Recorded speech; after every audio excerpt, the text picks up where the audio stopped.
I'm John Little, and this is the ShockCast. Altitude, velocity, light. 8.5 down. 220 feet. 15 forward. 11 forward, coming down nicely. Okay, Houston, we've had a problem here. Lies twist and destroy lives. They lead to decisions that end in war and death. They corrupt the ability to think. They obscure truth that should be clear. They oppress the innocent. They protect the guilty. They are the tool of evil. Yet we have among us those who claim to seek truth, yet use convenient lies to promote their agenda. And many of us have been caught by these lies and passed them on as if they were truth.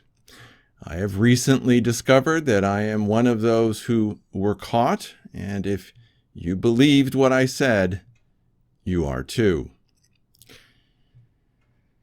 I despise lies with a passion, and the more insane the deception, the more angry I get. I just can't help myself, and when I am caught passing on a lie, I am horrified, and this is one of those moments. Last week, I claimed that the following video was a reference to the attempt by the CIA to gather power for itself and subvert the United States.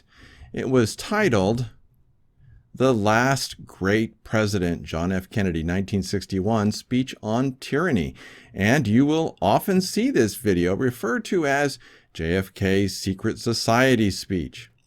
I had also claimed that Kennedy had not learned of the Bay of Pigs invasion until after it had begun. Both of my claims were completely false and based upon lies that I had thought were the truth.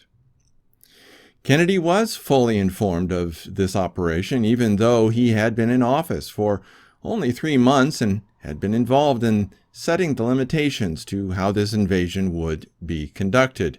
He wanted to be able to deny that America had anything to do with this operation so that America could avoid direct and open conflict with the Soviet Union. The Bay of Pigs operation was badly planned and badly coordinated. The CIA was unable to keep this operation secret, so Castro knew that they were coming. It was idiocy from start to finish. However, it was the beginning of an adversarial relationship between the CIA and Kennedy that eventually led to his assassination 2 years later. But that's a story for another time. What is important to remember is that it's a lie to believe that Kennedy was against this attempted invasion of Cuba. I bought the lie, but now I'm hoping to get a refund. It was foolish of me to buy the idea that the CIA had been withholding information about Operation Zapata, and Kennedy was briefed on this operation on January 28th, just after he had assumed office. What is also important to note is that the lies that have been sweeping the internet about this supposed secret society speech that JFK was purported to have given. I can't count the number of times that I have heard snippets from the above video or videos like it, and those snippets have always been used in context with the Illuminati or the Freemasons or some other conspiracy group. And if something is repeated often enough, it starts to gain a feeling of legitimacy. Unfortunately, the above video is a lie. From start to finish, it takes the actual words of JFK completely out of context to give you a feeling that he was warning the world against a global conspiracy, and we all naturally assume that this was the conspiracy that eventually killed him. And some really do claim that this speech was what led to his assassination. But that's a complete lie. The full speech is, and you can find it on my website, JFK, President and Press, Speech, April 27th, 1961. You'll notice that the title isn't as sexy as the ones that say Secret Society Speech. Well, it wasn't about secret societies. It was about the Cold War and nothing but the Cold War.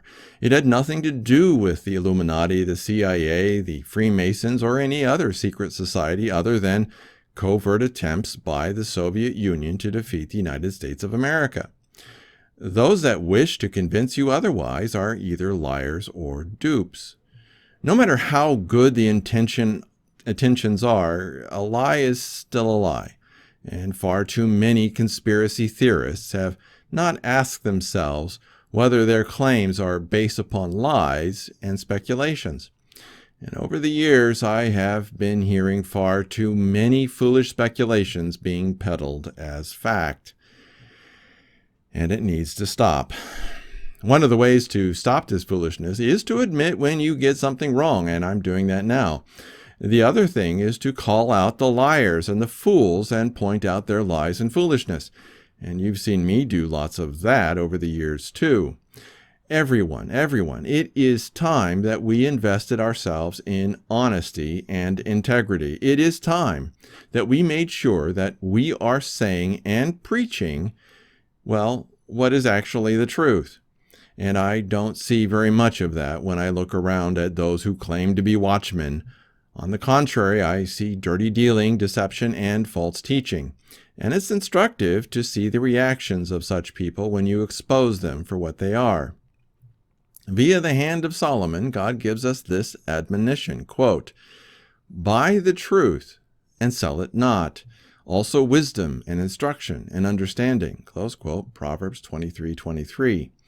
That is extremely good advice as we seek to separate fact from fiction in this age of deception. The truth is precious, and too many in our pulpits are reluctant to share it with us. And there are too many falsehoods that are taught in Bible school that go unchallenged in our churches. And there are too many videos and web pages that peddle ridiculous speculation. Hitler murdered tens of millions by lying to his own people and then to the world.